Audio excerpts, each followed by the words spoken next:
I still work for the Park Service, but I have not been back to Greyhook Lighthouse since the night I answered the radio. They offered to transfer me there twice after that. Both times I said no. The second offer came with a pay increase and permanent housing. I still said no. The strange part is that nobody asked why. My supervisor just looked at the transfer form, crossed out the lighthouse assignment, and moved me to trail maintenance on the south side of the park. That made me think she already knew. Maybe everybody knew. I did not think much of the rules when Martin Haskell handed them to me. For the first few hours, that seemed like the reasonable reaction. They were written on a folded sheet of yellow paper. Not official park stationery. Just a page torn from a legal pad, covered in dark blue handwriting. There were 5 of them. At the time, I thought Martin was testing me. He had been the night keeper at Greyhook for 23 years. Technically, the Park Service did not use the word keeper anymore. His job title was Coastal Navigation Equipment Specialist. Everyone still called him the keeper. Martin was 68 when I met him. He was tall, thin, and slightly bent at the shoulders. His white hair was cut so short that it looked gray in most light. He wore the same faded green park jacket every day, even when it was warm. He did not talk much. When he did, he spoke slowly, like he was making sure each word was the one he wanted. The job came to me through a facilities supervisor named Lena Ortiz.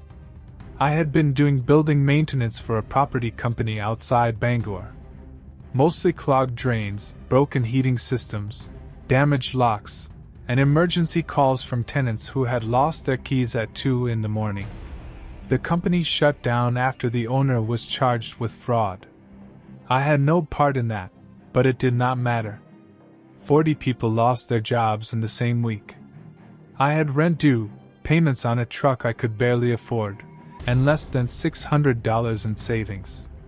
The Park Service needed someone with electrical and mechanical experience for a temporary overnight position. Lena had worked with my former supervisor and called me before the job was posted publicly. The pay was not good. It was steady though. There was also a completion bonus if I stayed for the full 8-week contract.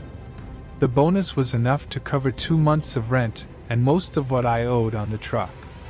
The position required me to work from 7 at night until 7 in the morning, 4 nights on and 3 nights off. I would be alone for most of the shift. That did not bother me. At the time, being alone sounded better than spending another month sending applications into online systems that never answered.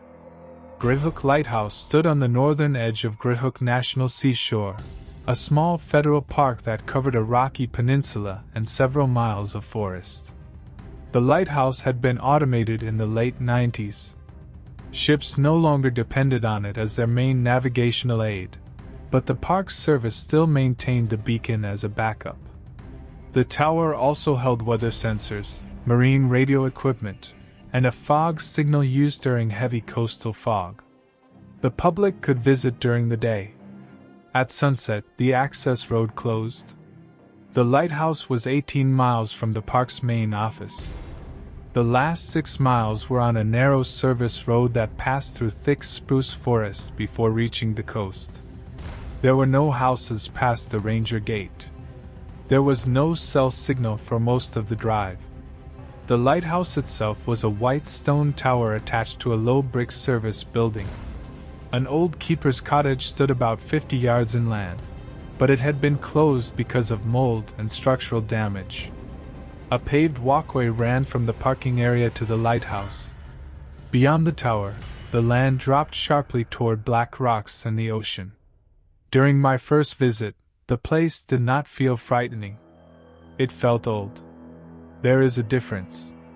Old places make noise. Pipes knock. Metal shifts as the temperature changes. Wood settles. Wind finds gaps in windows that nobody knew were there. I had worked in apartment buildings that were more unsettling than Greyhook. The lighthouse was clean inside. The equipment was outdated but organized. The concrete floor in the service room had recently been painted. Every tool was labeled. Spare fuses were sorted by size in clear plastic drawers. The tower stairs were made of iron and curved around the inside wall. There were 86 steps from the ground level to the lantern service room. Martin made me count them during training. "Why?" I asked when we reached the top. "So you know," he said. "Know what?" "How many there are." I thought he was joking. His expression did not change. The lantern service room was directly below the beacon. It was a circular space about 12 feet across, with white metal walls and 4 narrow windows. The main control desk sat against the north wall. It held 2 computer monitors, a VHF radio, a satellite phone, an analog clock, and an old brass service bell. The bell looked out of place beside the electronics. It was mounted on a wooden block and had a short black handle. According to Martin, keepers once used it to signal workers at the base of the tower. The beacon machinery was above us, separated by a metal ceiling and an access hatch. A narrow door led from the service room to the outer gallery. The gallery circled the tower beneath the lantern glass.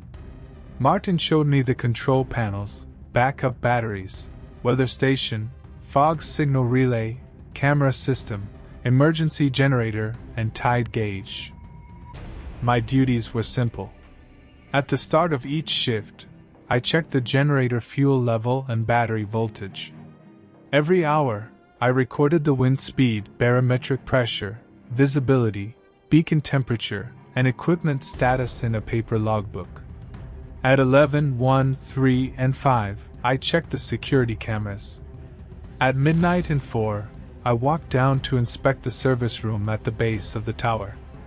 If the fog reduced visibility below 2 nautical miles, I confirmed that the automated fog signal had activated.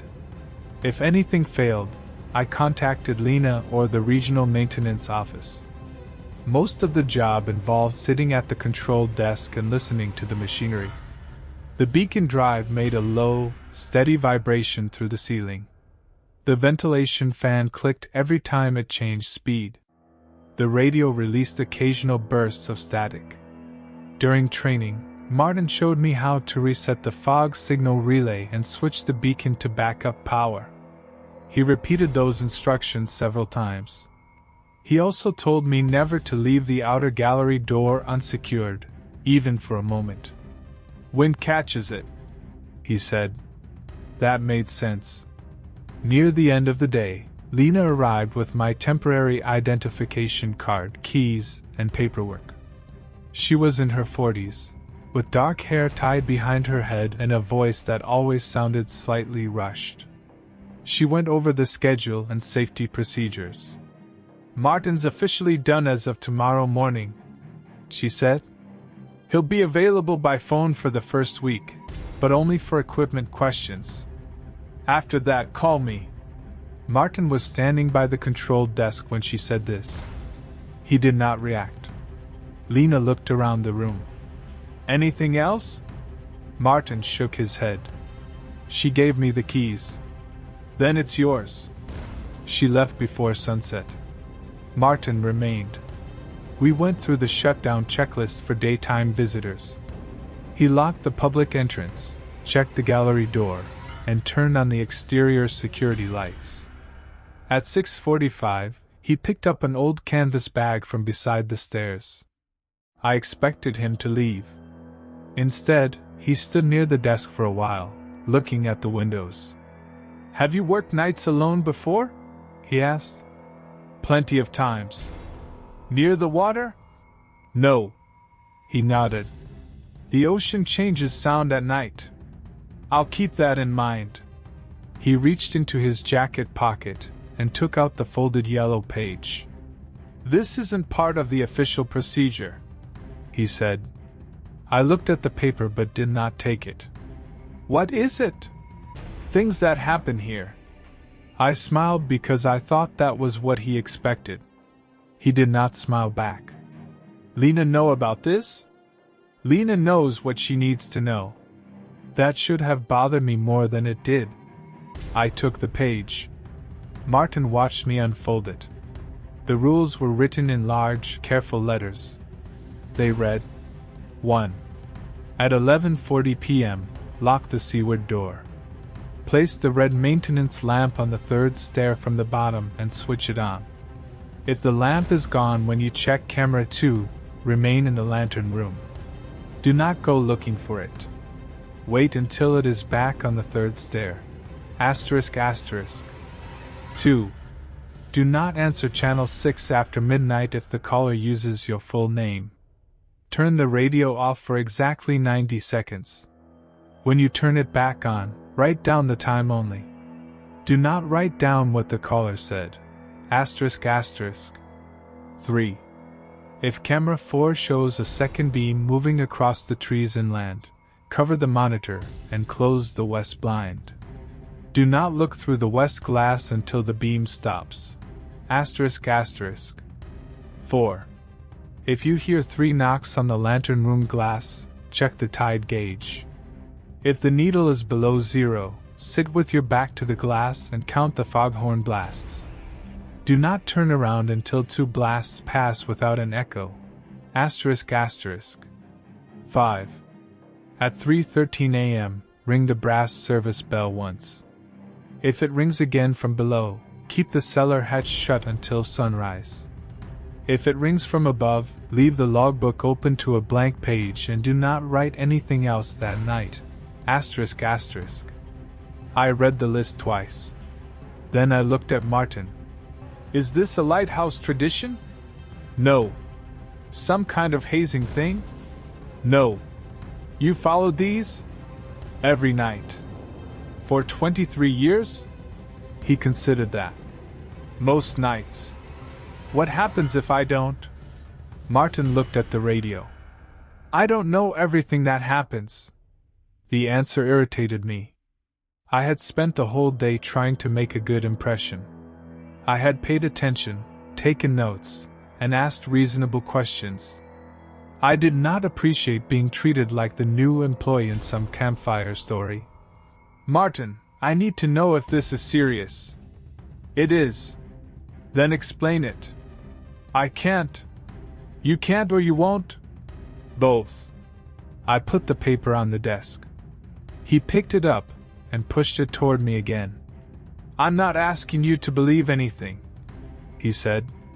I'm asking you to follow 5 instructions.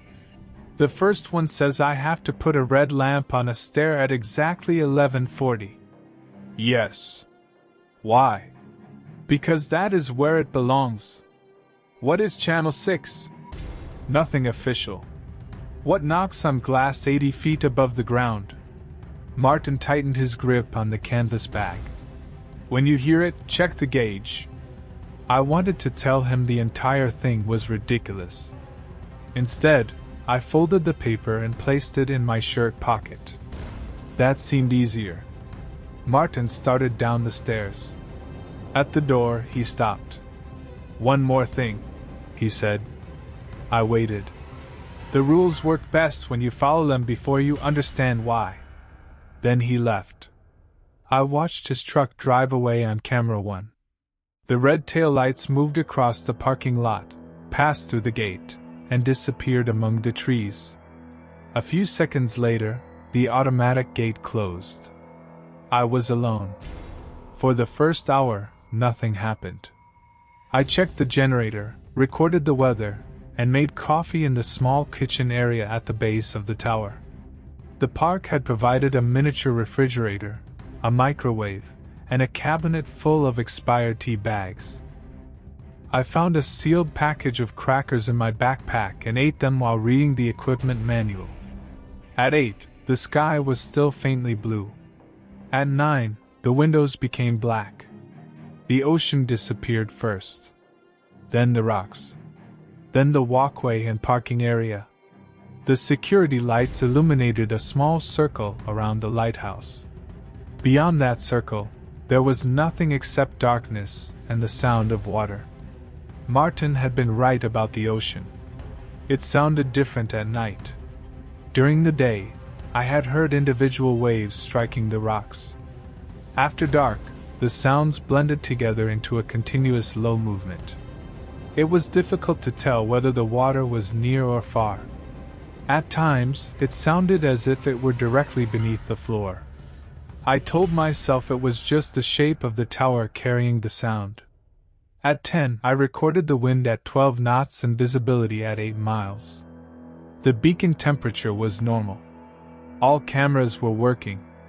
Camera 1 showed the parking lot and entrance. Camera 2 showed the lower stairwell and seaward door. Camera 3 showed the generator room. Camera 4 showed the inland side of the property, including the old keeper's cottage and the beginning of the service road. Nothing moved on any of them. At 11, I made another camera check. The chair in the generator room had moved. I noticed because it had been pushed against the south wall earlier. Now it was near the center of the room, turned toward the camera. I stared at the image. The generator vibrated when it ran. It was possible the chair had shifted across the floor. That would have made sense, except the generator was not running. The building was on commercial power. I switched camera 3 to full screen. The chair did not move. I went downstairs to check it. The service building felt colder than it had an hour earlier. I walked into the generator room and found the chair exactly where the camera showed it. There were rubber pads on the legs. It could not have slid easily. I moved it back to the wall and returned upstairs. I did not mention it in the logbook. At 11:35, I remembered the first rule. I almost ignored it. There was no reason to follow a handwritten instruction from an old man who had refused to explain himself. Then I thought about the way Martin had looked at the windows. Following the rule would take less than a minute. I went down the stairs. The red maintenance lamp hung from a hook near the base. It was a heavy rechargeable work light with a red plastic cover. I placed it on the third stair from the bottom and switched it on. The red glow filled the lower stairwell. Then I locked the seaward door. It was called the seaward door because it opened toward the ocean. The public entrance faced inland. The seaward door was thick steel with a small square window. A horizontal locking bar secured it from inside. I checked the bar twice. The analog clock on the wall read 11:41 when I started back up. By the time I reached the lantern room, I was breathing harder than I wanted to admit. I checked camera 2. The lamp was still on the third stair. At midnight, I made my first required walk through the base of the tower. Nothing had changed. The red lamp was where I left it. The chair in the generator room remained against the wall. I checked the exterior doors, battery bank, and breaker panel. Then I climbed back upstairs. At 12:17, the radio clicked. It was not unusual for the VHF to pick up marine traffic. I had heard fishing boats earlier in the evening. This sound was different. There was no static before the transmission. A man spoke in a calm, clear voice. "Greyhook Light, confirm duty status." I reached for the microphone. The voice continued. "Caleb Jonathan Ward, confirm duty status." My hand stopped. Nobody called me Jonathan. It was my middle name, but I usually wrote only the initial on official forms. I looked at the yellow paper beside the logbook. Rule 2. Do not answer Channel 6 after midnight if the caller uses your full name. The radio display showed CH6. For a moment, I assumed Martin was doing it. He knew my name from the hiring paperwork. He could have parked somewhere down the service road with a handheld radio. It seemed like the kind of elaborate joke someone might play on a new night worker. I picked up the microphone. Before I pressed the button, the voice spoke again. "Caleb Jonathan Ward, the lamp is visible." I looked at camera 2. The red lamp was on the stair. the voice said. "Please confirm you are above it." I put the microphone down. The rule came back to me before I moved.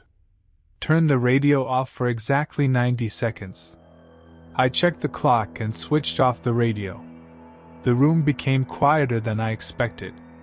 The constant radio hiss had been faint, but without it, I could hear the beacon drive above me and wind pressing against the glass. I watched the clock. 20 seconds passed. Then 30. At 43 seconds, the radio speaker clicked. The radio was still off. I looked at the power switch. The display was dark. The speaker clicked a second time. Something made a soft sound inside it. I leaned closer before I realized what I was doing. It sounded like breathing. Not heavy breathing. Just the quiet breath of someone waiting to speak. I stepped away. The clock reached 90 seconds. I turned the radio back on. Static filled the speaker. Channel 6 was silent. The rule said to write down the time only. I wrote 12:17 a.m. in the logbook. I did not write what the caller had said. For several minutes, I sat with my hands on the desk. Nothing else happened. At 1, I recorded the weather. At 1:15, a cargo ship called another vessel on Channel 12. At 1:30, the ventilation fan changed speed. Ordinary sounds returned to the room.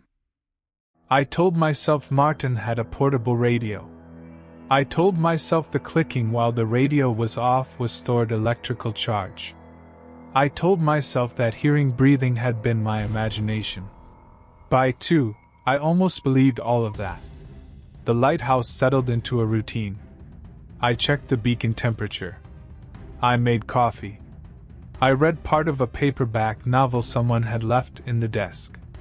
At 3, the fog began to move in. The camera images became pale and grainy. The parking lot disappeared behind a white haze.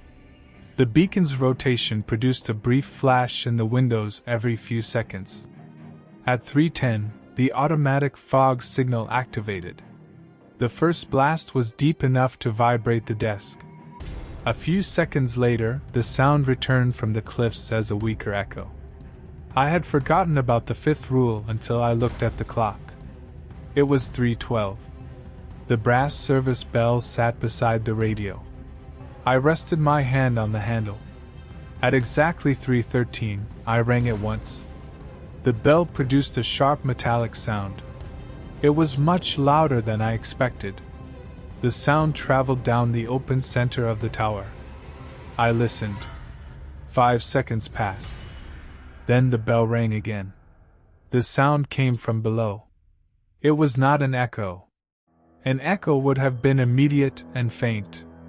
This was a clean, separate ring from somewhere near the bottom of the stairs. I stood up. The brass bell in front of me was still. A cold feeling spread across my back. I read Rule 5 again. If it rings again from below, keep the cellar hatch shut until sunrise. The cellar hatch was in the base service room. Martin had shown it to me during training. It was a square metal panel in the floor beside the generator room. Beneath it was a shallow utility space containing the main water valve and old cable conduits. There was no bell down there. I had seen the entire space. The second ring came again. This time, it sounded closer. Maybe halfway up the tower. I stepped toward the stairwell door. The paper did not say to stay in the lantern room. It only said to keep the cellar hatch shut. I opened the stairwell door and listened. The iron steps curved down into darkness. The red maintenance lamp cast a weak glow near the bottom, but most of the stairwell was black. "Martin?" I called. My voice traveled down the tower. No one answered. I immediately regretted speaking. I closed the door and returned to the desk. At 3:20, something struck the cellar hatch. The sound came through the floor and walls. It was a dull metal impact. Then another. Then nothing. I stayed upstairs. At 4, I was supposed to inspect the base. I did not. I wrote inspection delayed due to fog signal monitoring in the log. That was not true, but it sounded reasonable. At 5, the fog began to thin. At 6, the sky outside the east windows turned gray. The red lamp was still visible on camera too. At 6:30, I went downstairs. I moved slowly, stopping several times to listen. The cellar hatch was closed. The metal latch was still secured. There were drops of water on the floor around it. I crouched and touched one. It was cold and salty. A trail of wet marks led from the hatch to the generator room. Inside, the chair had moved again. It was facing the door. I stood there for a long time. Then I returned the chair to the wall, wiped up the water, and finished my shift. Martin arrived at 7 in his old brown truck. I saw him on camera 1 and met him outside. He looked past me toward the lighthouse. "How was it?" he asked. "Quiet." He looked at my face. "Channel 6? I hesitated. "Someone called." "Did you answer?" "No." "Did the voice say your name before or after you touched the microphone?" "Before." Some tension left his expression. "Good." I waited for him to explain. He did not. "The bell rang back," I said. "From where?" "Below." "Cellar stayed shut?" "Yes." Martin nodded. I felt my patience slip. "There was water around the hatch." "There usually is." "Why?" He looked toward the ocean. "Condensation." "It was salt water. Everything here gets salt on it." The chair in the generator room moved twice. Martin looked at me again. "What chair?" "The metal chair against the wall." "There shouldn't be a chair in there." We went inside. The generator room was empty. I stopped in the doorway. The chair was gone. There was no mark on the floor where it had been. Martin stepped past me and checked the generator panel. "You sure it was this room?" "Yes." "There's a folding chair in the storage closet." "It wasn't folding." Martin closed the panel. I thought he was going to tell me I had imagined it. Instead, he said, "Don't sit in it." Then he went upstairs. That was my first night. I drove home after sunrise and slept for 3 hours. When I woke, I had a missed call from Lena and a text message from Martin. Lena's voicemail was about payroll paperwork. Martin's message said, "Did the caller say the lamp was visible?" I stared at the screen. I typed yes. He replied almost immediately. "Do not move it to a different stair." That was all. I considered quitting that afternoon. I even opened the employee portal and found the resignation form. Then I looked at my bank account. My truck payment had been taken out that morning. I had less than $300 left. I told myself the lighthouse had made me nervous because Martin planted the idea in my head. I had been awake all night in an unfamiliar building. The sounds were new. The lighting was strange. The fog made everything worse. The radio call could have been Martin. The chair could have been in a different room. The water could have come from my boots. The bell was harder to explain, but old towers carry sounds in unusual ways. I closed the resignation form. My second shift began the following evening. Martin was at the lighthouse when I arrived. He had brought a small wooden box filled with spare radio parts. "Problems with Channel 6?" I asked. "No." "Then what are you fixing?" "Nothing." He placed the box in the storage cabinet. I noticed he had removed his nameplate from the control desk. A lighter rectangle showed where it had been attached for years. He gave me a new set of keys. "What happened to the old ones?" "Those are mine." "I thought mine worked." "They do." Then why do I need these? Martin looked down at the keys. Seaward door sticks sometimes. That was not an answer, but I was learning that asking twice did not help. Before he left, I asked about the chair. He said he had never seen it. Then why did you tell me not to sit in it?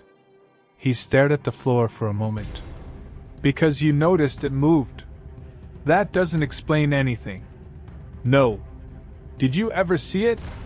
Once. What happened? I put it back. And I stopped checking camera 3 unless the generator was running. He left before I could ask anything else. The second night began normally.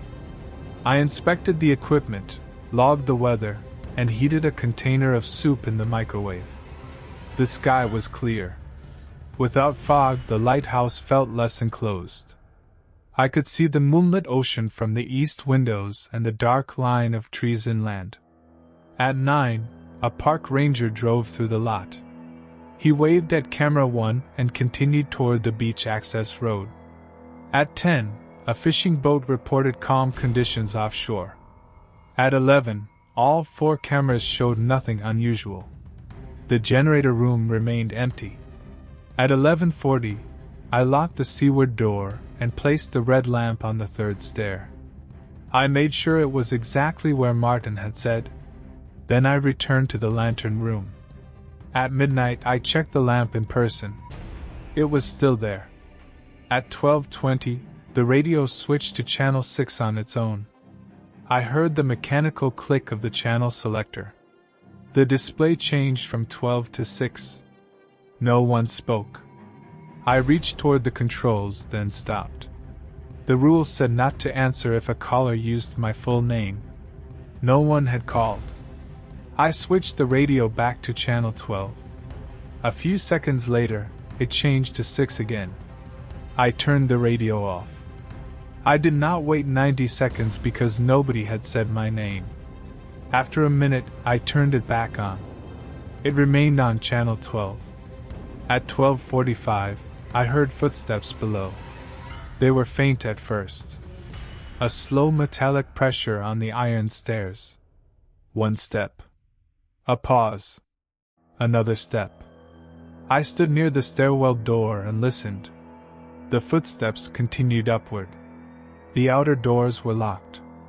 I had checked them less than an hour earlier. I looked at camera 2. The lower stairwell was empty. The red lamp was on the 3rd stair. The footsteps continued. They sounded as if they had reached the middle of the tower. I checked camera 1. The parking lot was empty. Camera 3 showed the generator room. The metal chair was back. It stood in the center of the floor, facing the camera. I looked away from the monitor. The footsteps stopped. Silence filled the tower. I waited for several minutes. Then I opened the stairwell door. Nothing was there. I could see part of the curved staircase and the handrail descending into darkness. Hello? No answer. I closed the door. At 1, I made the scheduled camera check. Camera 1 was clear.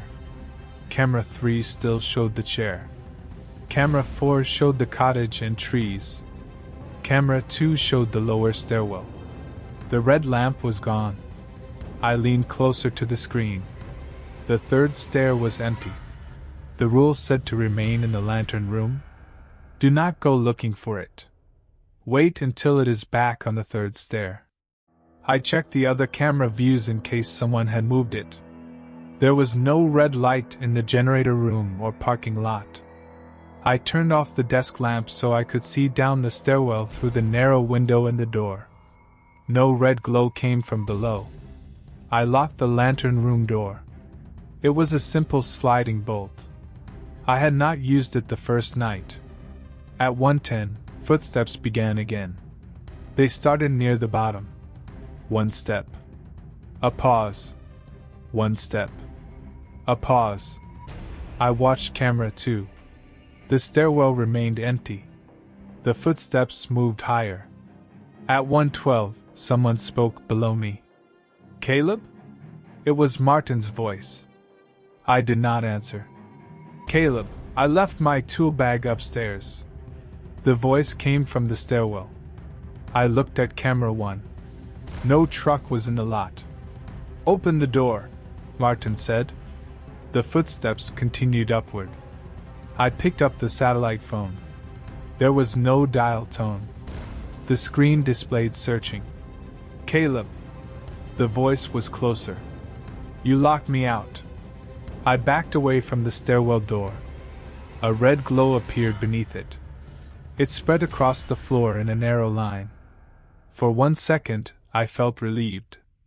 The lamp had returned. Then I looked at camera 2. The red lamp was back on the 3rd stair. Its light filled the lower stairwell. There were 2 red lights. One below the lantern room door. 180 steps beneath it.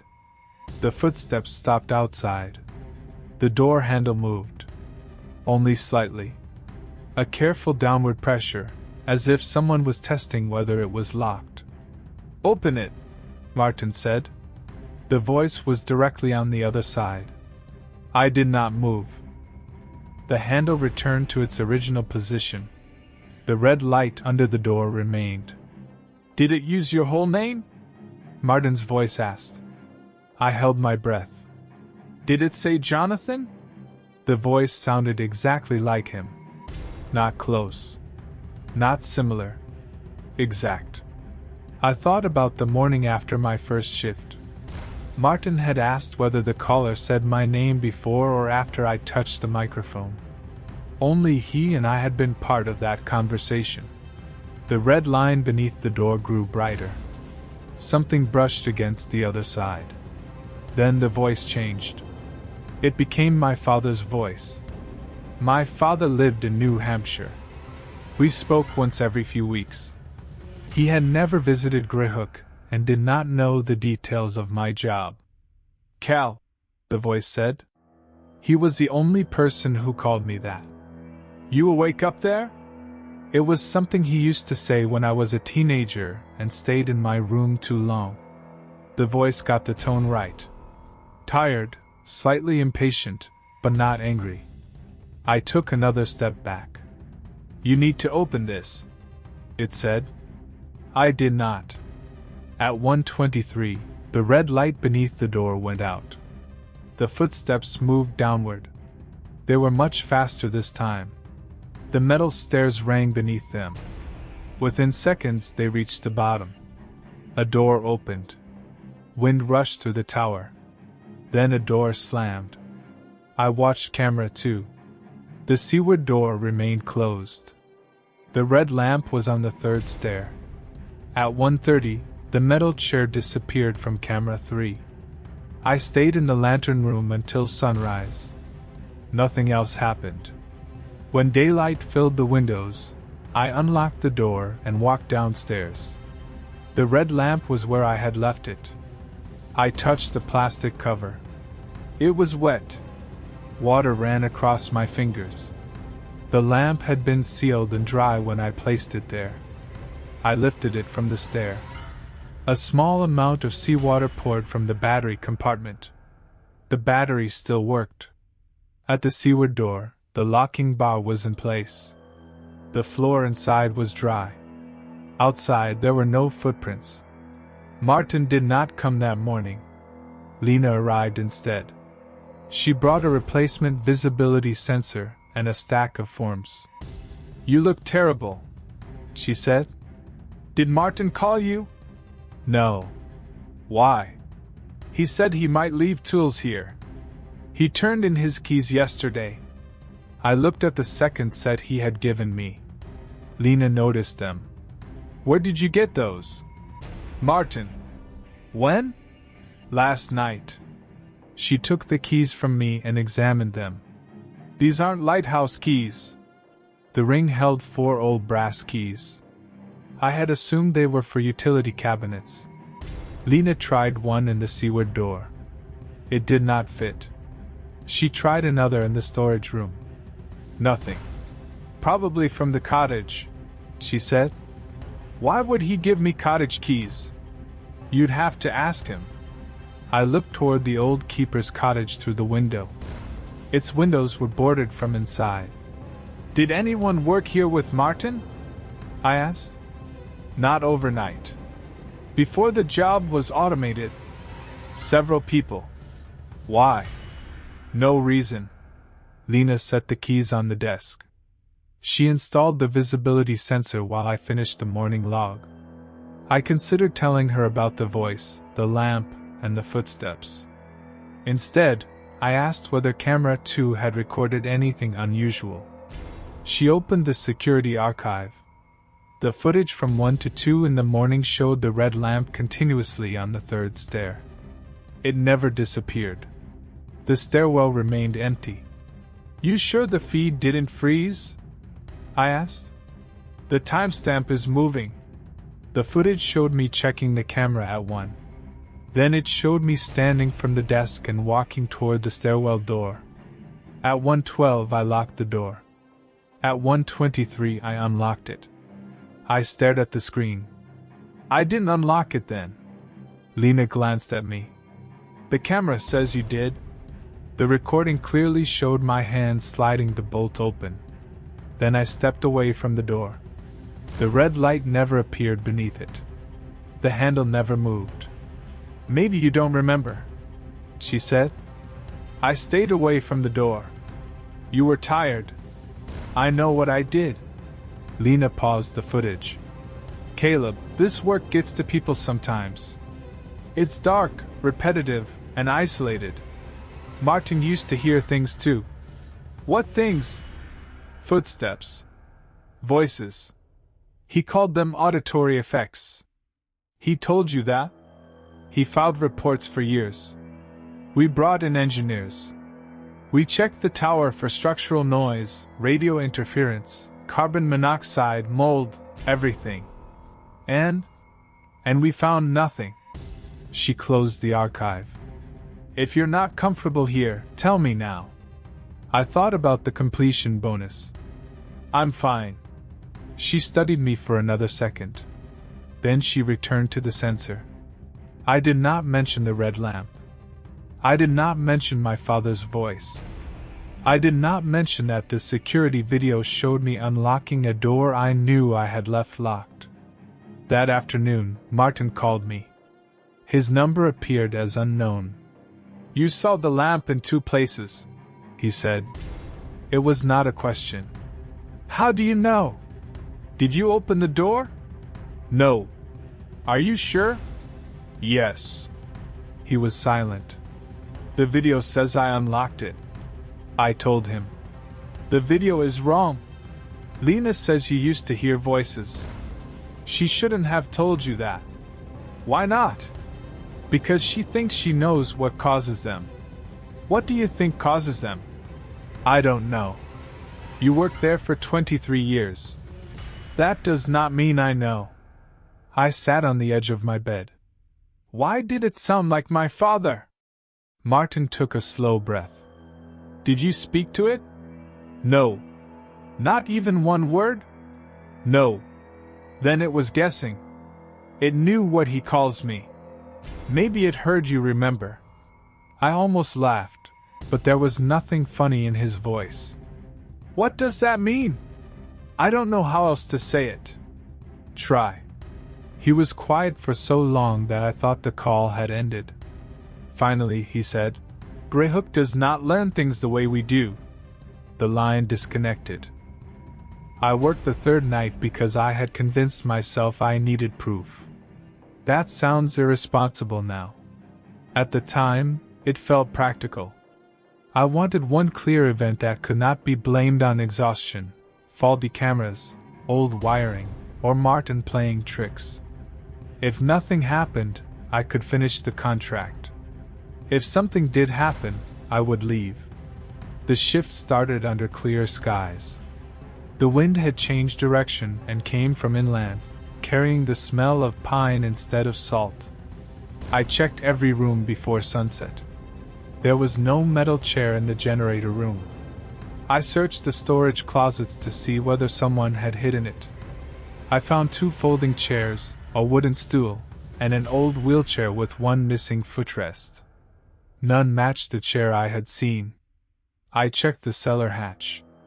It was locked. I took photographs of the doors, stairs, lamp, and control room with my phone. There was no signal, but the camera worked. At 11:40, I placed the red maintenance lamp on the third stair. I photographed it. Then I locked the seaward door and photographed the locking bar. At midnight, everything remained normal. At 12:30, the radio clicked to channel 6. No voice came through. I turned it back to channel 12. At 1, camera 3 showed the empty generator room. Camera 2 showed the lamp. Camera 4 showed the keeper's cottage and trees. Camera 1 showed the parking lot. At 1:14, the beacon drive slowed. The vibration above me dropped in pitch. A warning appeared on the control monitor. Rotation variance, 3.2%. I opened the maintenance guide and checked the acceptable range. Anything below 5% did not require a shutdown. I recorded the warning and watched the motor reading. The variance returned to normal. At 1:28, a narrow band of light moved across the trees on camera 4. It traveled from left to right. I assumed it was the lighthouse beam. Then another band followed it from the opposite direction. The two lights crossed over the roof of the old cottage. I stared at the screen. Rule 3 came back to me. If camera 4 shows a second beam moving across the trees inland, cover the monitor and close the west blind. I looked toward the west window. The blind was open. Outside, the trees were dark. I could see the faint outline of the cottage. A white beam moved through the branches. Then another beam crossed it. I stepped away from the glass. The second light was not as bright as the lighthouse beacon. It was narrower and moved more slowly. It seemed to come from somewhere beyond the trees. There were no other lighthouses inland. There were no roads in that direction. The nearest occupied building was the ranger station, 12 miles away. I pulled down the west blind. Then I took a clipboard from the wall and placed it over the camera 4 section of the monitor. The light still showed around the edges. I covered the entire monitor with my jacket. The beacon drive continued above me. One rotation every 10 seconds. The second beam moved at a different speed. I could see its pale glow passing behind the west blind. At 1:31, someone walked across the outer gallery. The footsteps were outside the lantern room. The gallery door was locked from inside. The steps moved slowly around the tower, following the curve of the wall. They passed the north window, then the east, then the south. When they reached the west side, the second beam passed behind the blind. The footsteps stopped. I remained beside the desk. A shadow appeared against the bottom of the west blind. It was the shape of a person standing directly outside the window. The gallery was narrow. Whoever stood there would have been less than 3 feet from me. I did not look. The shadow raised one arm. Something touched the glass. Not a knock.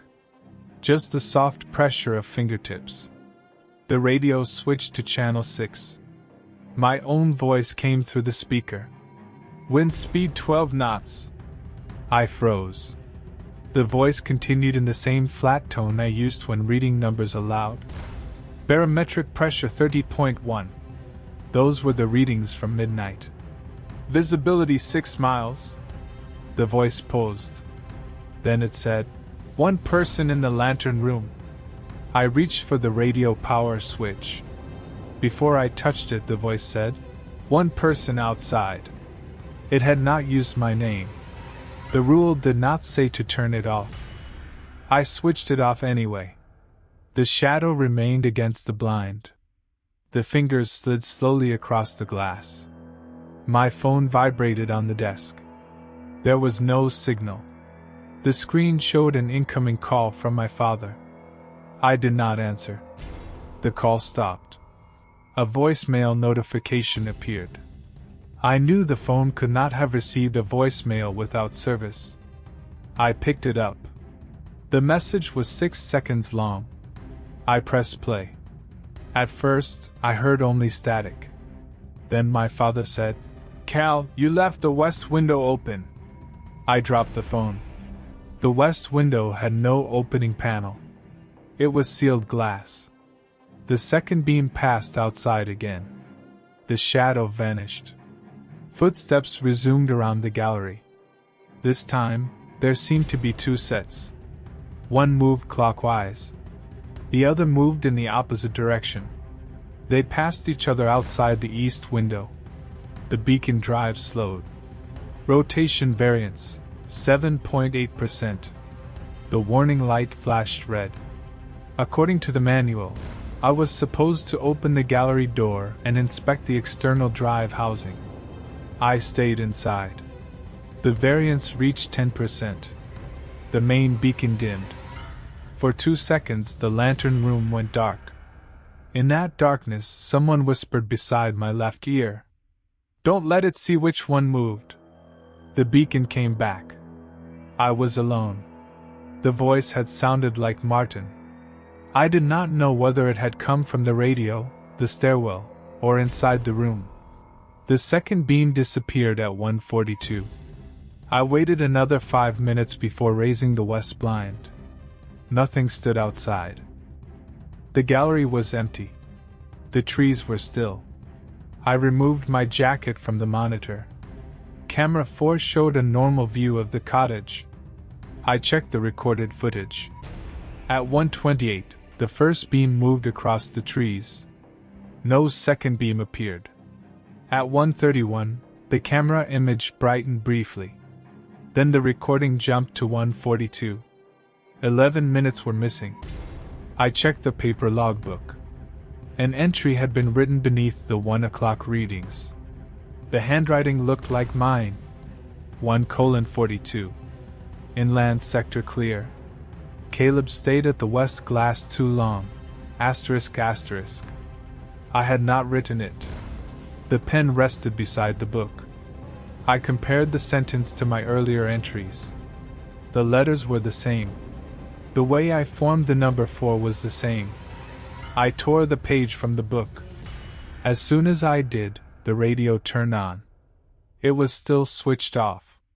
My own voice came through the speaker. "Page removed." I pulled the power cable from the radio. The voice continued. "Page removed." I removed the backup battery. The display remained dark. "Page removed." I carried the radio to the stairwell and left it on the top step. The voice stopped. I did not write anything else until sunrise. At 7, Martin was waiting in the parking lot. His truck was not there. He stood beneath the security light with his hands in his jacket pockets. I watched him on camera 1 for several minutes before going downstairs. He did not look toward the camera. When I opened the inland door, he was still standing in the same place. "How did you get here?" I asked. "Lena dropped me at the gate." "Why?" I asked her to. "She drove you here at 7 in the morning?" Martin looked toward the tower. "Did you see the inland light?" I did not answer. "Camera 4?" he asked. "Yes." "You covered it?" "Yes." "West blind?" "Yes." "Did you look through the glass?" "Not after I closed it." "Before?" For a few seconds. Martin rubbed his mouth with one hand. "What did you see?" "A light in the trees." "Only a light?" "And a shadow outside." "Did it have a face?" "I didn't look." "Good." I took the torn log page from my pocket. "Did you write this?" He read it. "No. It's my handwriting." "I know." "You know what my handwriting looks like?" Martin folded the page. "Your name is in the sentence." "So? It shouldn't know which name is yours yet." It used my full name on the radio the first night. That isn't the same. How is it not the same? Martin looked toward the lighthouse door. When it calls you by name, it may not be calling you. I stared at him. That sentence means nothing. It will. He walked inside. I followed him up the stairs. Halfway to the lantern room, he stopped near a narrow window. What did the second beam look like? He asked. White. Narrower than the main light. Which direction did it move? Toward the north at first. No. Where did it come from? The trees. Martin shook his head. Camera 4 points down. What? It cannot see the lighthouse beam crossing the trees. The housing blocks anything above 12 degrees. I saw it on the monitor. I know. Then the camera angle changed. No. He continued upward. In the lantern room, Martin lifted the west blind. He pointed toward camera 4, which was mounted on the outer wall below us. Look at where it sits. The camera was directly beneath the west window, angled toward the cottage and service road. The second beam isn't in the trees, he said. I watched it cross the branches. You watched an image of it cross the branches. What difference does that make? Martin faced me. The light comes from behind the camera. I looked at the camera again. Behind it was the lighthouse tower. That's impossible. Yes. You're saying it comes from this beacon? Not this one. The room felt suddenly smaller. I thought about the whispered sentence. Don't let it see which one moved. What other beacon? Martin looked through the west glass. I told you I don't know everything. You know enough to write rules. I did not write all of them. Who did? The man who trained me. Where is he? Dead. How? He left the west blind open. Martin said it in the same tone he might have used to describe a failed motor. I waited for more. He gave me nothing. What am I supposed to do with that? I asked. Follow the rule. You said the light comes from another beacon. Where is it? I don't know. Another lighthouse? Maybe. In the trees? Not the way we mean. I was tired and frightened, and his refusal to speak clearly made both feelings worse. I'm done, I said. Martin nodded.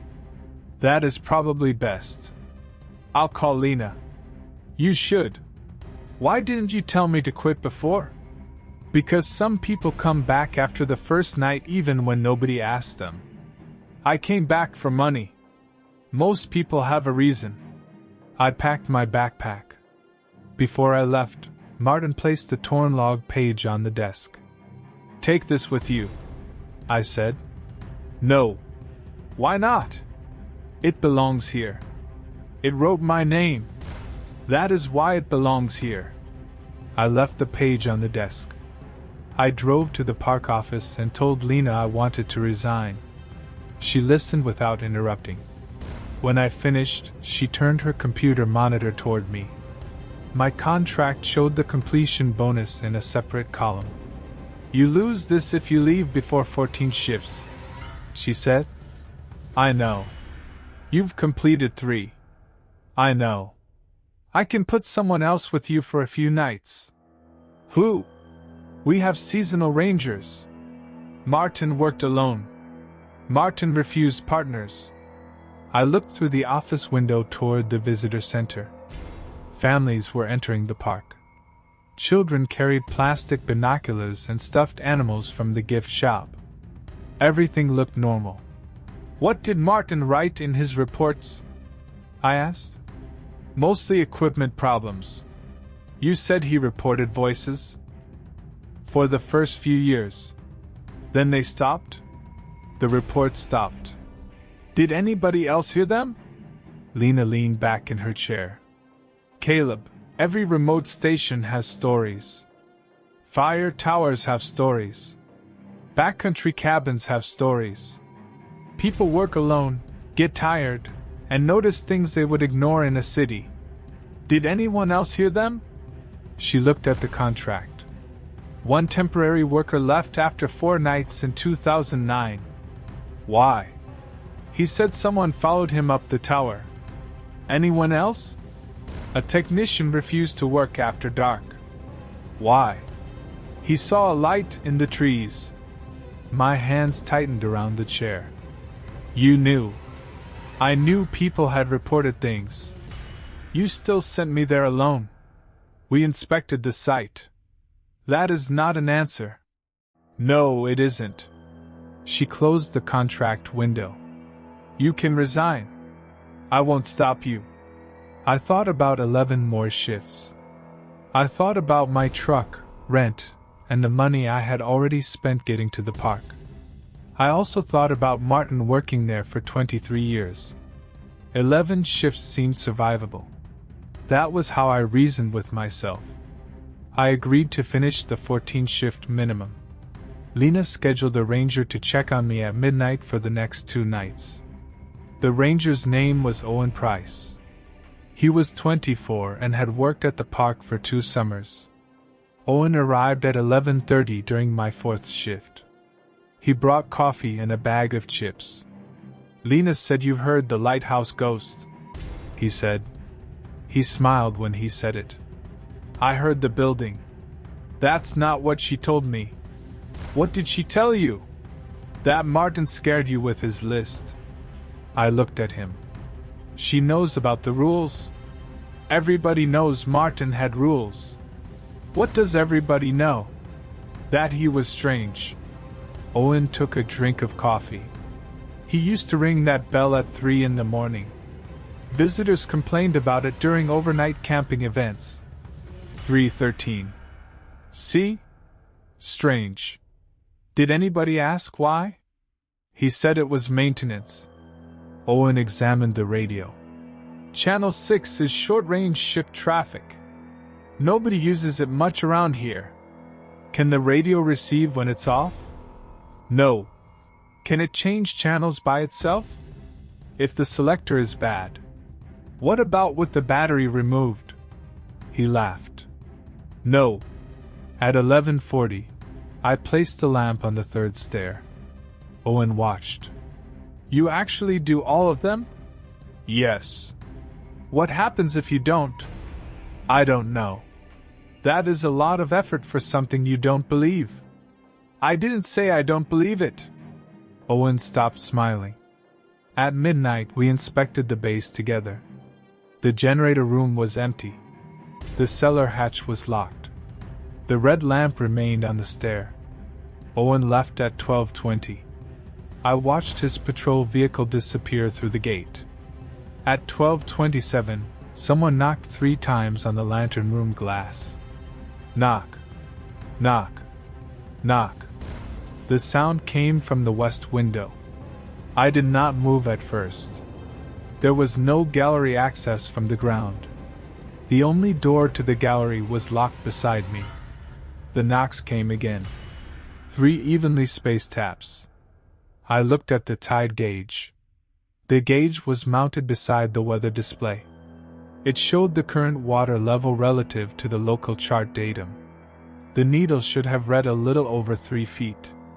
It pointed below 0. Not slightly below. The needle rested against the lower stop at -6. I moved away from the window. Rule 4. Sit with your back to the glass and count the foghorn blasts. Do not turn around until 2 blasts pass without an echo. The fog signal was not active.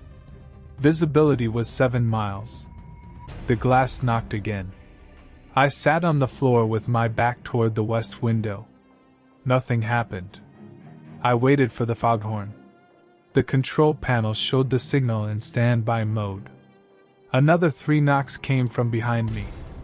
I considered activating the foghorn manually. The rule said to count the blasts. It did not say I had to wait for the system.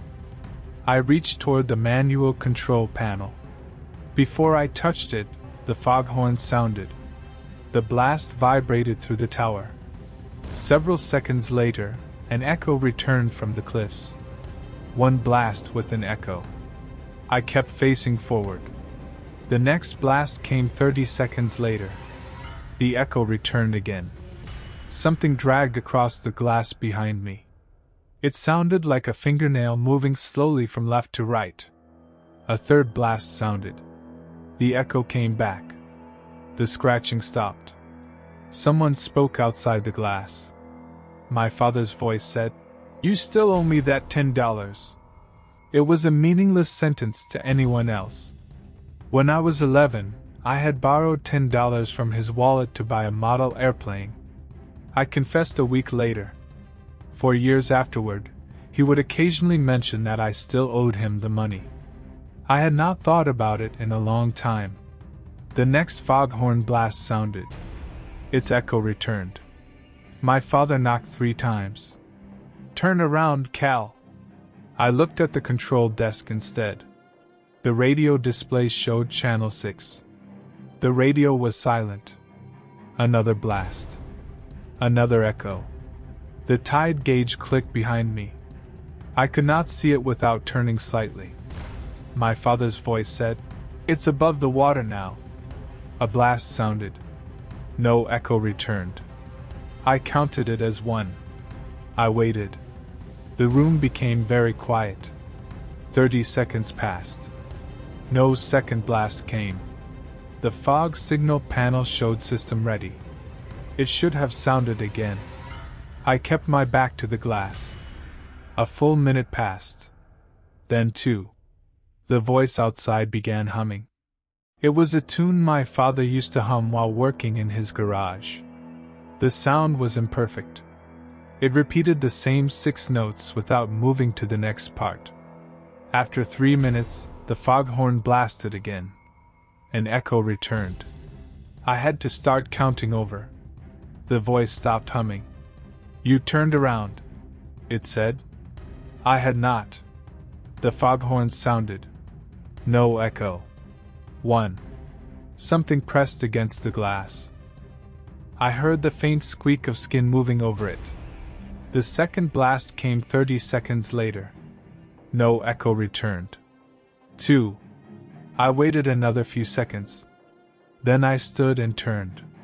The gallery was empty. The glass showed my reflection and the room behind me. Nothing else. The tide gauge needle had returned to 3 feet. A wet handprint marked the outside of the west window. It was larger than mine.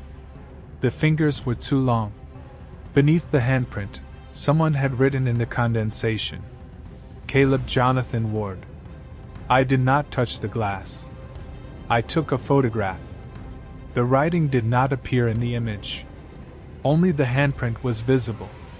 At 3:13, I rang the service bell. It rang back from above. The sound came through the metal ceiling. One clear ring from inside the beacon chamber. I left the logbook open to a blank page. I did not write anything else. At 3:20, words appeared on the page. I watched the ink form. There was no pen touching the paper. The first line appeared slowly, one dark stroke at a time. One person below. The second line formed beneath it. One person above. Then a third. One person who answers. The writing stopped. I left the book open. At 4, I did not inspect the base. At 5, camera 2 showed the red lamp on the 3rd stair. At 6:15, the sun rose. The words in the logbook were gone. The page was blank. The handprint remained on the outside of the glass. Martin came at 7. He climbed the stairs without saying anything and examined the window. "You turned around too soon," he said. 2 blasts passed without an echo. "Did they?" "Yes." "Were you sure they were both the foghorn?" I looked at him. "What else would they be?" Martin touched the glass beside the handprint. "This is not outside. It's on the outer surface." "No." He pointed to my reflection. "Look at the print." I did. The handprint seemed to face toward us, as though someone outside had pressed a palm to the glass. Martin shook his head. The thumb is on the wrong side. I studied it again. He was right. It was shaped like a left hand seen from the outside. From where we stood, it should have appeared reversed. The print was not on the outer surface. It looked as if it were trapped inside the glass. What does that mean? I asked. Martin lowered the blind. It means it knows your middle name. It already knew that. Now it knows you know it. I was tired of answers that created more questions. What happened to the man who trained you? Martin sat at the desk. His name was Peter Vale. I waited. He worked here for 9 years. One night, camera 4 showed the inland light. He covered the monitor, but the blind cord broke. What did he do? He looked through the glass. And, in the morning, he was still here. That doesn't sound like he died. He finished the shift.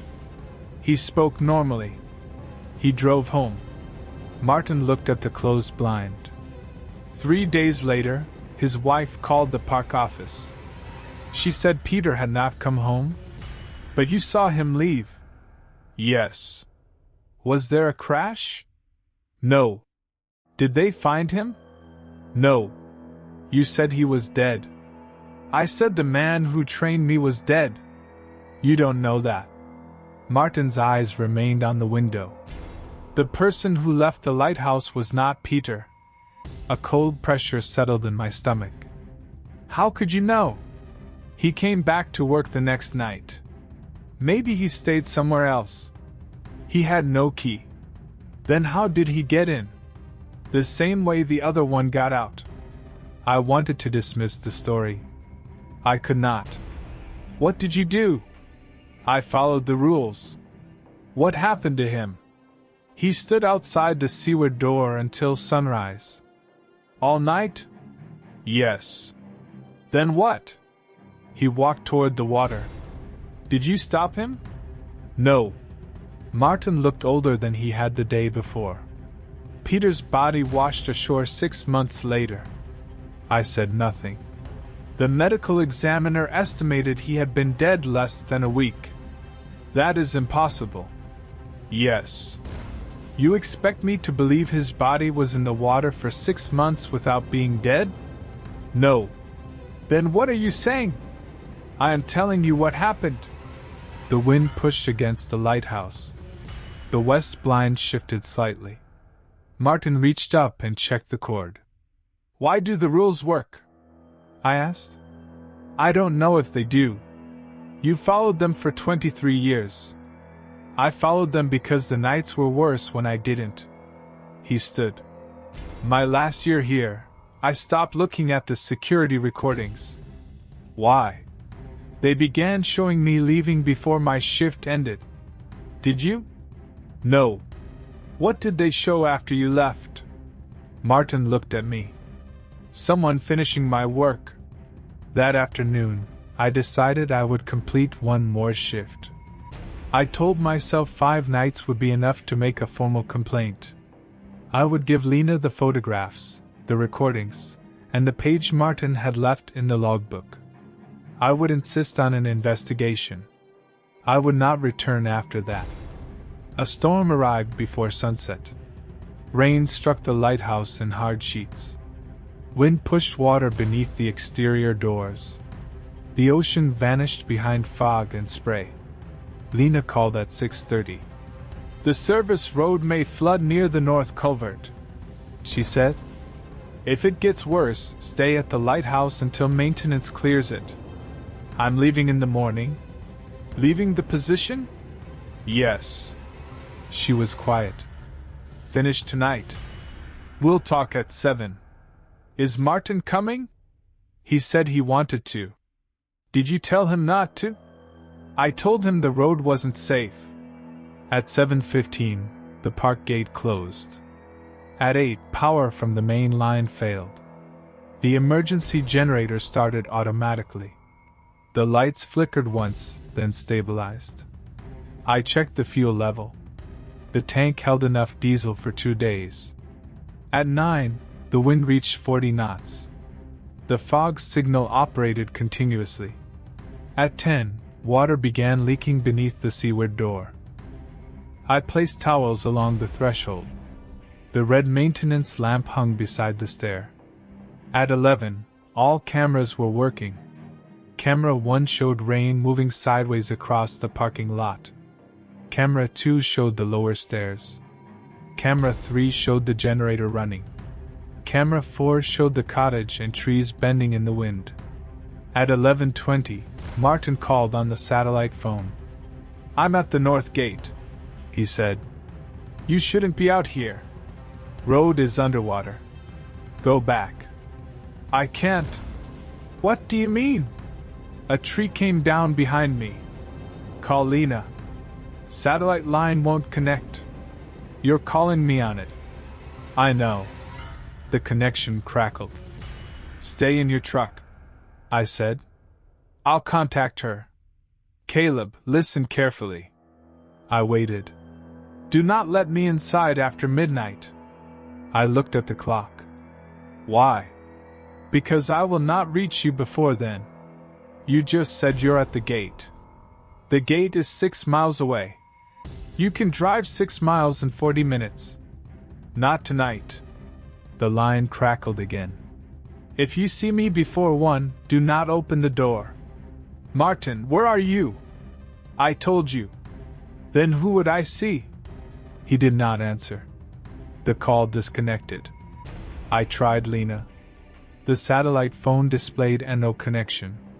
At 11:40, I took the red maintenance lamp from its hook. The storm made the tower vibrate. I placed the lamp on the 3rd stair and switched it on. Then I locked the seaward door. As I raised the locking bar, someone knocked from outside. 3 slow knocks. Not on the lantern glass. On the steel door. I looked through the square window. Rain covered the outside surface. A man stood beyond it. He wore a faded green park jacket. Martin. His face was pale in the red lamp's glow. He raised one hand toward the window. I stepped back. He knocked again. "Caleb," he called through the door. The wind should have made it impossible to hear him. His voice came through clearly. "Let me in." I looked at the clock. 11:42. Martin had said not to let him in before 1. The man outside leaned closer to the window. Water ran down his face. "Road washed out," he said. I did not respond. He reached into his jacket and held up a ring of brass keys. The keys he had given me. I had left them on the lantern room desk. I checked my pocket. Empty. I had not brought them downstairs. "Ask me something," Martin said. I looked at his face through the glass. "Something only I know." That was exactly what a real person would say. It was also what something pretending to be real might say. The man smiled faintly. "Peter Vale," he said. "The West Blind. The body came back 6 months later." My skin tightened.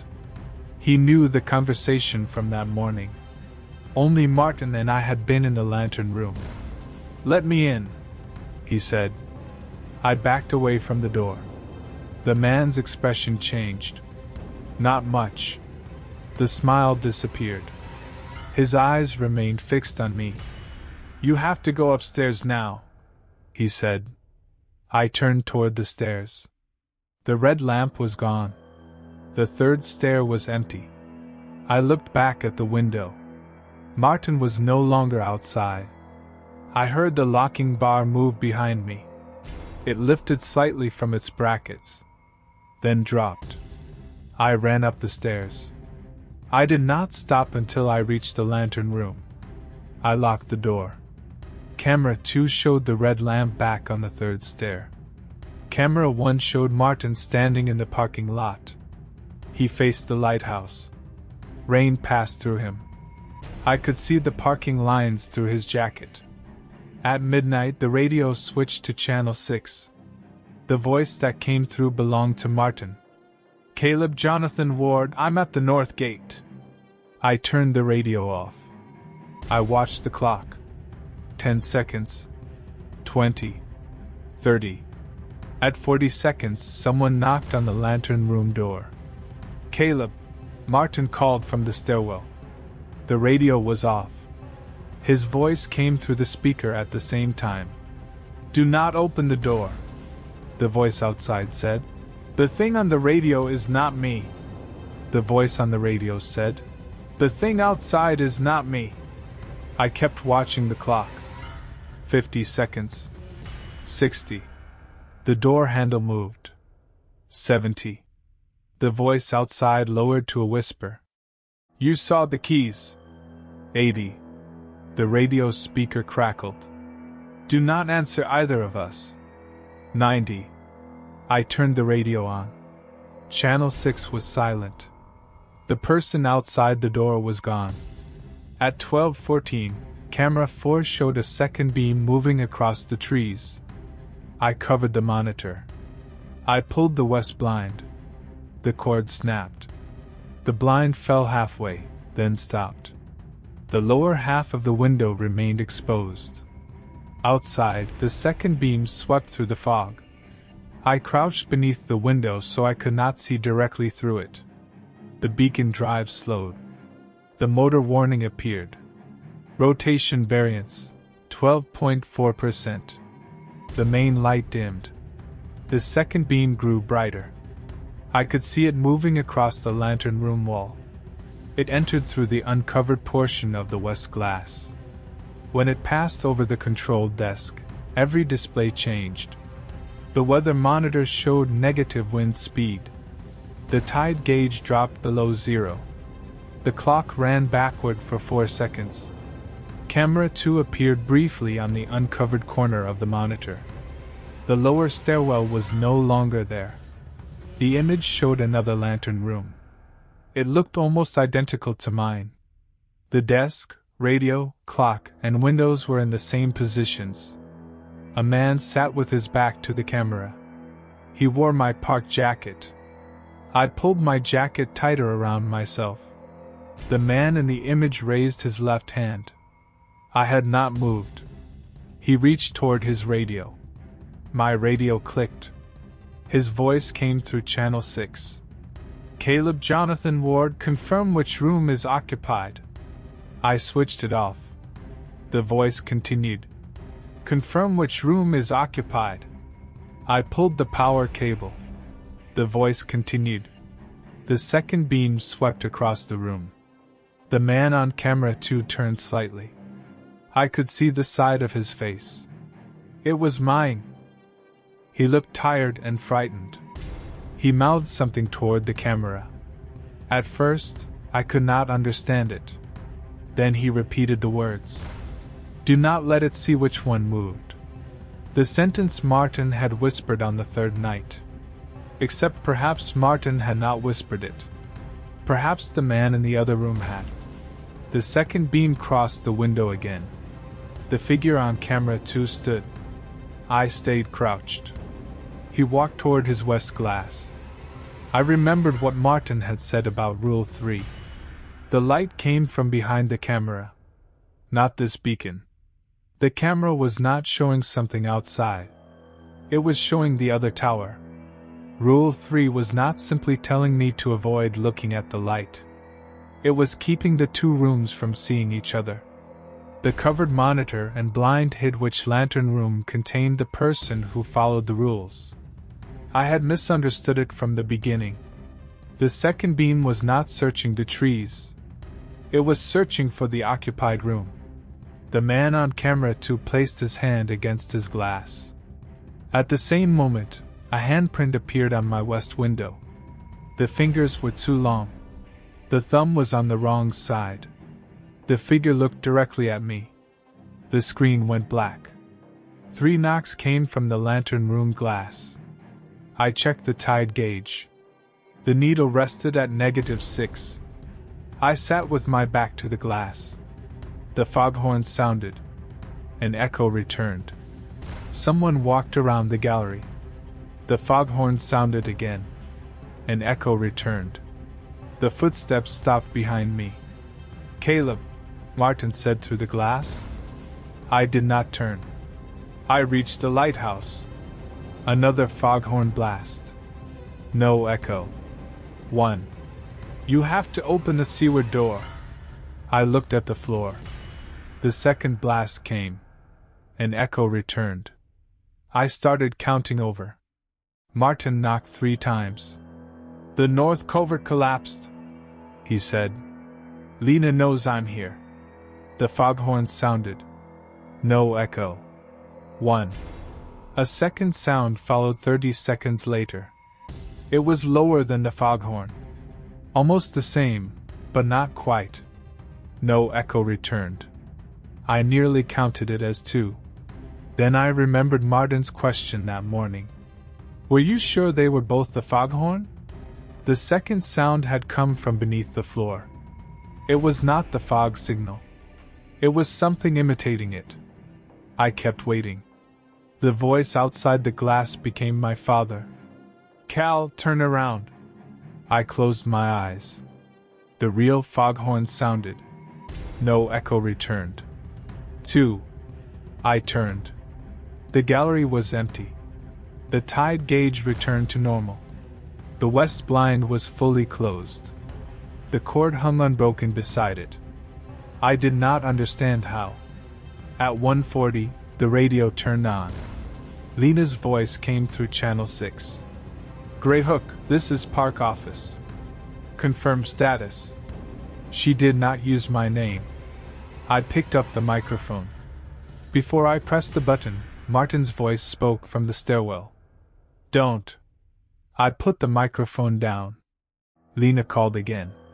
"Grey Hook, we have a reported injury at the north gate. Confirm status." The radio sounded normal. There was static beneath her voice. The signal was weak, exactly as I expected during a storm.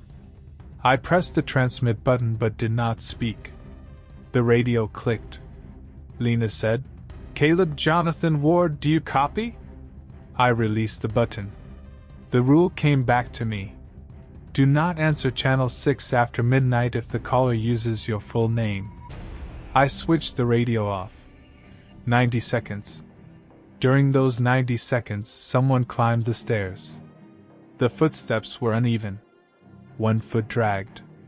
Martin knocked on the lantern room door. "Caleb," he said. "I'm hurt." I watched the clock. "Lena sent me." 40 seconds. "I fell near the rocks." 50. "I know you can hear me." 60. The handle moved. 70. "Ask me what I changed." I looked at the door. "What?" I said before I could stop myself. The footsteps became still. I had spoken aloud, but I had not used the radio. The rule did not say I could not speak. Martin's voice answered. 2 words. "What 2 words?" "The first rule used to say wait until you see it on the 3rd stair." My eyes moved toward camera 2. The lamp was visible. Martin continued. "I changed it to wait until it is back." "Why?" "Because seeing is not enough."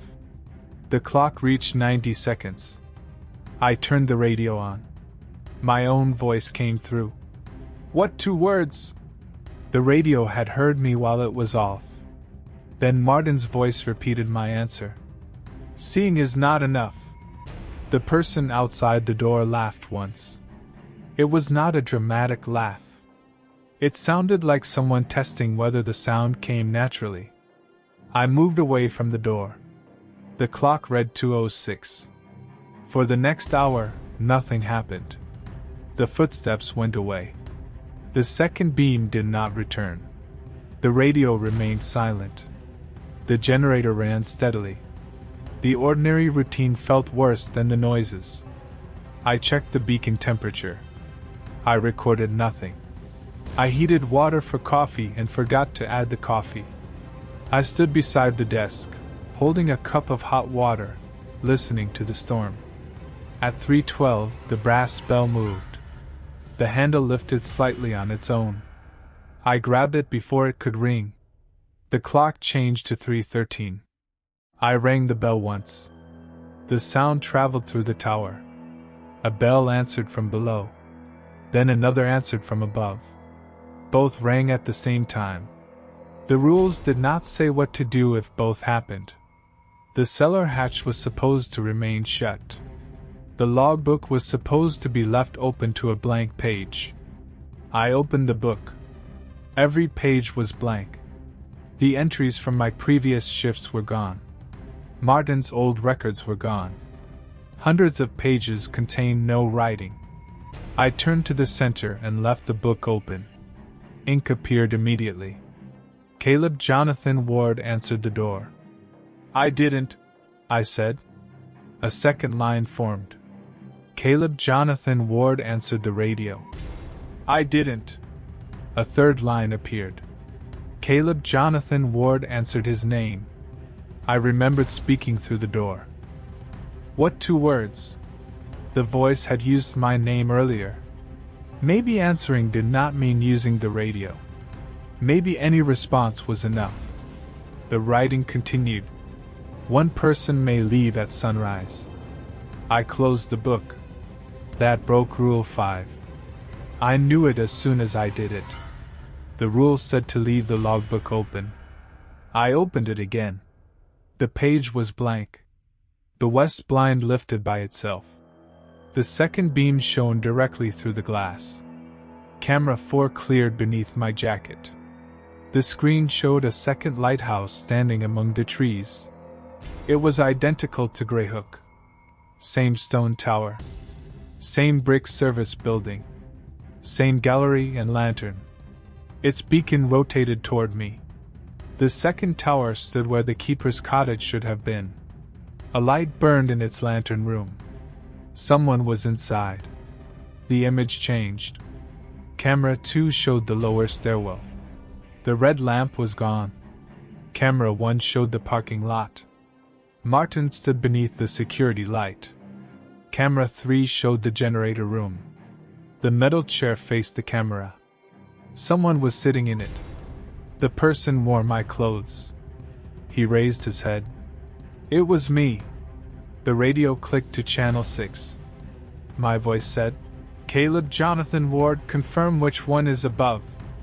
I reached for the power switch. Then I stopped.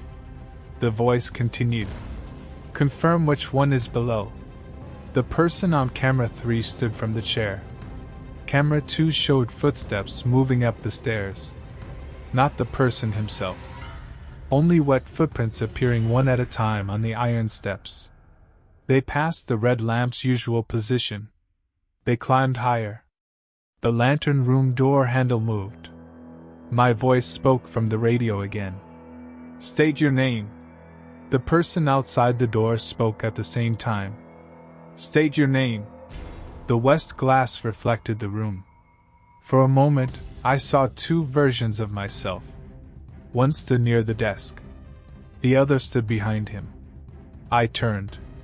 Nobody was there. The door handle moved again. A voice came from below. Not mine. Martin's. "Caleb, answer me." The radio repeated. "Answer me." I did not know which one was real. I did not know whether Martin had reached the lighthouse.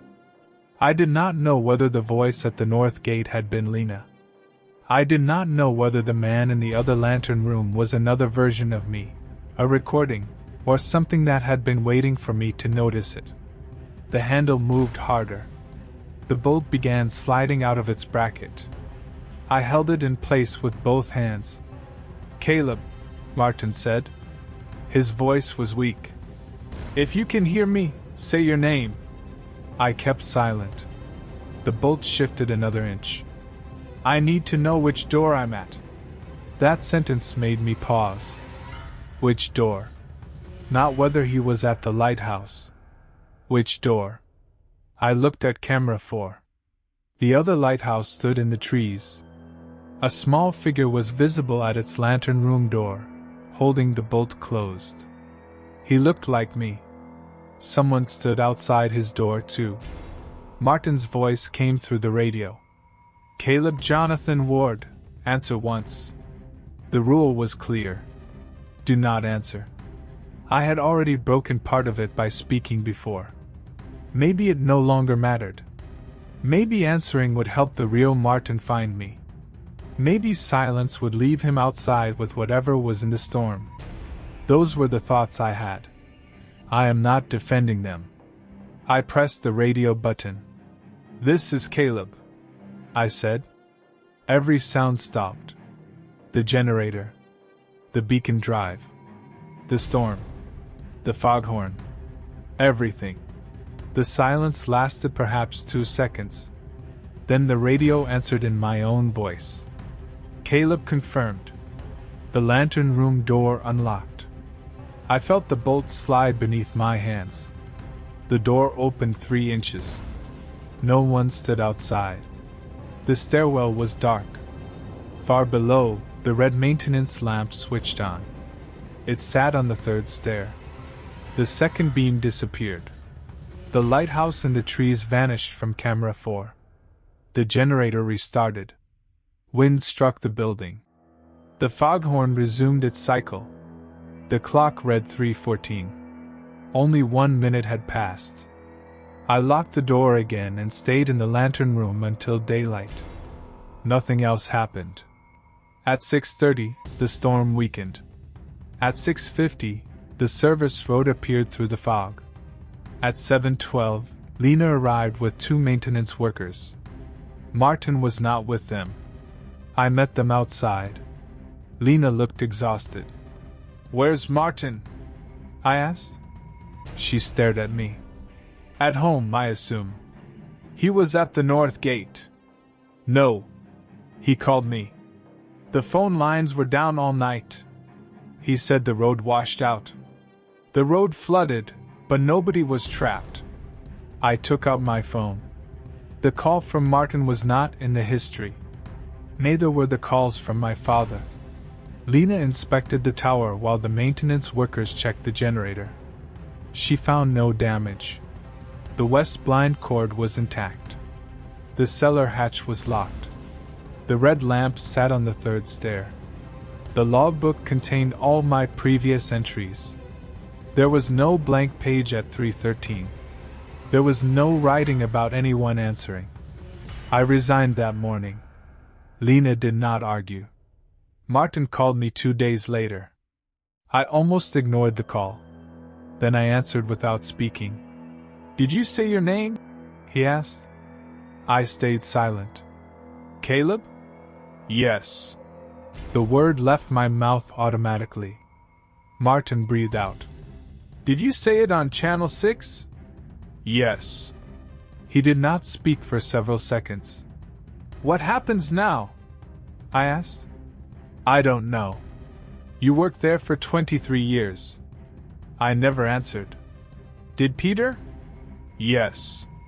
"What happened to him?" "I told you." "No. You told me what happened to his body." Martin remained quiet. "What happened to the person who left the lighthouse?" I asked. "He lived as Peter for 6 months." "With Peter's family?" "Yes." "Did they notice?" "His wife said he became calmer." That answer disturbed me more than anything else Martin had said. "What happened after 6 months?" "He disappeared the night Peter's body washed ashore." "Where?" "From his bed." "Did anyone see him leave?" "No." I sat at my kitchen table, looking at my reflection in the dark window. "Why did you change the words in the first rule?" Martin did not answer. "You said seeing the lamp wasn't enough." "Yes." "What does it mean when it comes back?" "It means one of you is where it is supposed to be." "One of us?" "I'm sorry." The line disconnected. I called him back. The number was no longer in service. I drove to the address on his employment record the following day. The house was empty. A neighbor told me Martin had moved away more than a year earlier. I said that was impossible. I had worked with him the previous week. The neighbor shook her head. She remembered his moving truck. She remembered helping him load boxes. She remembered Martin saying he was going to live with his daughter in Oregon. The Park Service records showed that Martin's retirement had been processed 14 months before I started at Greyhook. Lena insisted the dates were an administrative error. She said Martin had continued working as a contractor. There were no contractor payment records. His name did not appear on the schedule. His nameplate had not been removed from the Lighthouse desk. According to the park inventory, there had never been a nameplate. I asked Lena who trained me. She said she had. She remembered spending the full day with me. I remembered her arriving near the end. The training form contained her signature and mine. Martin's name was nowhere on it. I left Greyhook National Seashore at the end of that week. The park transferred me to a maintenance position 200 miles south. I kept the job because I still needed the money. For several months, nothing happened. I began sleeping normally. I stopped checking clocks at 3:13. I replaced my phone and deleted every photograph from the lighthouse. In November, Lena sent me an email. The subject line was security review. She said the regional office had inspected Greyhook's camera system after my complaint. They found no equipment failures. She attached 4 still images from my final shift. The first showed the parking lot at 3:13. Nobody was outside. The second showed the generator room. The metal chair stood in the center of the floor. The third showed the lower stairwell. The red maintenance lamp was on the third stair. The fourth image came from camera 4. It showed the trees behind the lighthouse. A narrow white beam crossed them. At the edge of the frame, another lighthouse stood among the trees. A person was visible in its lantern room. The image was too grainy to see his face. He was standing at the west glass with one hand raised. I called Lena. She said she had not sent the email. When I checked again, the message was gone. I had saved the fourth image to my computer. It remained there. For months, I avoided opening it. Then, in March, I looked. The lighthouse was still among the trees. The person in the lantern room was no longer at the window. He was sitting at the control desk. A red maintenance lamp glowed beside him. I closed the file. The next morning, the image had changed again. The person stood at the lantern room door. After that, I deleted it. 2 weeks ago, the Park Service announced that Greyhook Lighthouse would reopen for overnight educational programs. They hired 2 seasonal workers to staff it. I called Lena and told her about the rules. She listened without interrupting. When I finished, she said there had never been any rules at Greyhook. Then she asked whether I still had the yellow page. I told her no. That was a lie. I keep it folded inside a box in my closet. The handwriting has changed since I left. The 5 original rules are still there. A 6th appeared beneath them last winter. It says, "If Caleb Jonathan Ward returns after sunset, do not ask which lighthouse he came from. I live more than 200 miles from Greyhook. I have not returned to the park. I have not spoken to Martin again." Last night, my phone rang at 3:13. The caller ID said Greyhook Light.